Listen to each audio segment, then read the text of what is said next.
नांदेडच्या तामसा आणि निवघा बाजारात 30 खाटांचं रुग्णालय होणार, तर जिल्हा शल्य चिकित्सक संजय परके यांच्याकडून जागेची पाहणी। जालन्यात आगामी निवडणुकांसाठी शिंदेंच्या शिवसेनेकडून रणनीती आखणं सुरू, तर आमदार अर्जुन खोतकरांच्या उपस्थितीमध्ये पदाधिकाऱ्यांच्या बैठका।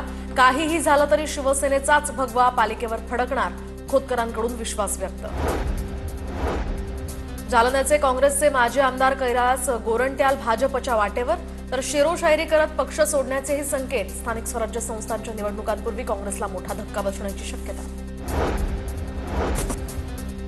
रत्नागिरी तालुक्यातल्या काळझोंडीमध्ये मुख्य रस्त्यावर बिबट्याचं दर्शन। बिबट्या रस्त्यावर दिसल्यामुळे काळझोंडी परिसरात भीतीचं वातावरण।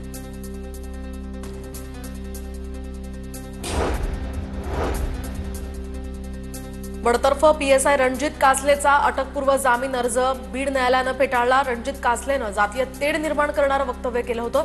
धनंजय मुंडेंसंदर्भात सुद्धा आक्षेपार्ह विधानं केली होती। दोन्ही बाजूंचा युक्तिवाद ऐकल्यानंतर न्यायालयानं कासलेचा जामीन अर्ज फेटाळला।